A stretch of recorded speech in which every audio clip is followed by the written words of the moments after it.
નમસ્કાર ખેડૂત મિત્રો, આપણે વાત કરીએ મગની ખેતી વિશે. મગમાં આપણે શિષ્ય જીવાત માટે કઈ કઈ દવાનો છંટકાવ કરવો જોઈએ અને શું શું કાળજી રાખવી જોઈએ.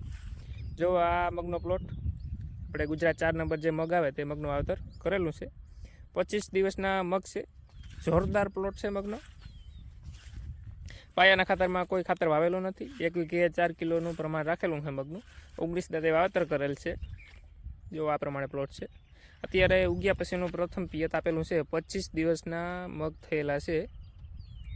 ખૂબ સારો ગ્રોથ છે.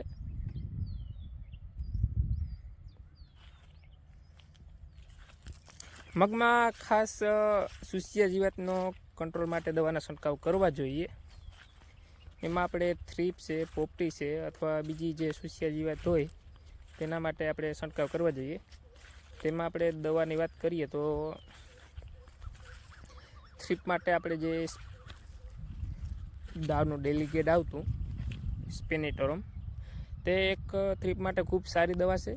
આ વખતે આપણે મગમાં એવું છે કે થ્રીપ આરે પોપટી અને બીજી જે ઉડતી સુસ્યા જીવાત છે તેનો પણ ઉપદ્રવ ખૂબ જ વધારે પ્રમાણમાં છે.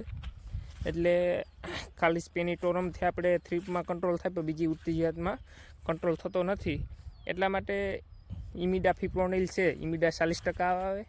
ફિપ્રોનિલ 40% જે ટેકનિકલ આવે તે ટેકનિકલની કોઈ પણ સારી કંપનીની દવા લઈ ને જો છંટકાવ કરવામાં આવે તો આપણે ઓલ ઓવર જે સુસ્યા જીવાત હોય, ઉડતી જીવાત હોય, થ્રીપ હોય, પોપટી હોય અથવા તો બીજી કોઈ જીવાત હોય સુસ્યા જીવાત, તેમાં ખૂબ સારા એવા કંટ્રોલ કરે અને ખૂબ સારા એવા એ દવાના રિઝલ્ટ પણ મળે છે. અને વારા બદલાવતા આપણે દવાનો છંટકાવ કરવો જોઈએ. પ્રથમ છંટકાવ આપણે સ્પેનિટોરમનો કર્યો હોય, ડાવનું ડેલિગેટની જે આપણે વાત કરીએ, અત્યારે તો જો મેં ઘણા એગ્રામાં તપાસ કરેલી છે, ડાવનું ડેલિગેટ મળતું નથી. આપણે કોટેવાનું ડેલિગેટ મળે છે. કંપનીમાં ફેર થઈ ગયો, પહેલાં ડાવનું ડેલિગેટ આવતું, અત્યારે હવે કોટેવાનું ડેલિગેટ આવે છે સ્પેનિટોરમ. અથવા તો ધાનુકાનું લાર્ગો કરીને પણ પ્રોડક્ટ આવે છે, તેમાં પણ સ્પેનિટોરમ જ આવે છે. તે પ્રોડક્ટ પણ ખૂબ સારી પ્રોડક્ટ આવે છે અને તેના પણ ખૂબ સારા રિઝલ્ટ મળે છે. એટલા માટે અમુક ટકા ટેકનિકલ જણાવું તે એવા ટેકનિકલના જો આપણે મગમાં સુસ્યા જીવાત માટે દવાના છંટકાવ કરીએ તો ખૂબ સારા તેના રિઝલ્ટ મળતા હોય છે.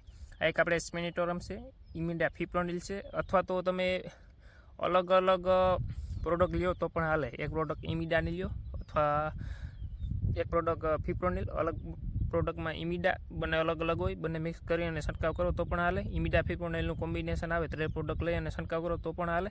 ઇમિડા ફિપ્રોનિલ પ્લસ એમાં આપણે એકદમ થ્રીપ પોપટીનો એટેક હોય અને કંટ્રોલ ન થતો હોય તો ઇમિડા ફિપ્રોનિલ છે, પ્લસ એમાં આપણે જો જે થાયો લીમડા આવે, થાઇમેથોક્ઝામ પ્લસ લીમડા સાઇલોથ્રીન, આ બંને દવાનું કોમ્બિનેશન કરી અને જો છંટકાવ કરવામાં આવે તો તેનાથી 100% આપણે કંટ્રોલ થઈ જાય સુસ્યા જીવાત માટે અને મગમાં નરવાય અને ગ્રોથ પણ સારો થાય.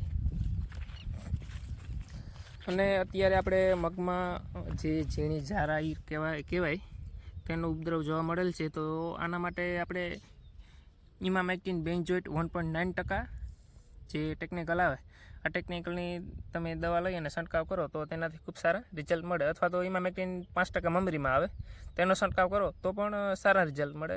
અત્યારે ઈયળ માટે કોઈ ખાસ વધારે મોંઘી દવા છંટકાવવાની જરૂર રહેતી નથી. આવી નોર્મલ દવાનો છંટકાવ કરો એટલે ઈયળનો કંટ્રોલ થઈ જાય છે.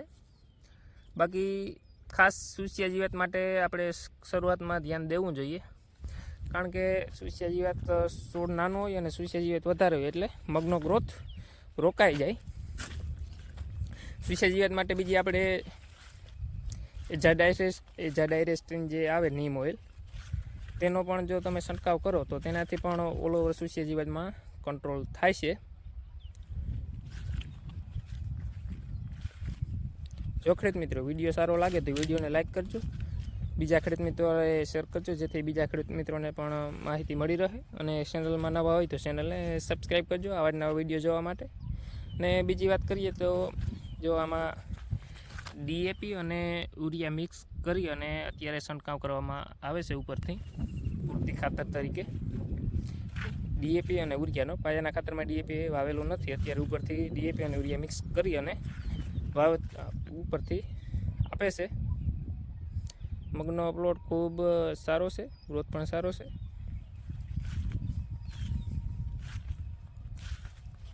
બાકી તો આ વખતે આવા મગના પ્લોટ ખૂબ ઓછા જોવા મળે છે. મગમાં સુકારાનો પ્રશ્ન ખૂબ મોટા પ્રમાણમાં છે. સુકારામાં એટલી બધી કોઈ દવા લાગુ પડતી નથી. દવા ફાયદો આપે છે તો અમુક ટકા 20 થી 30% ફાયદો આપતી હોય છે. ખર્ચા વધારે ફાયદો ઓછો એવું થતું હોય છે.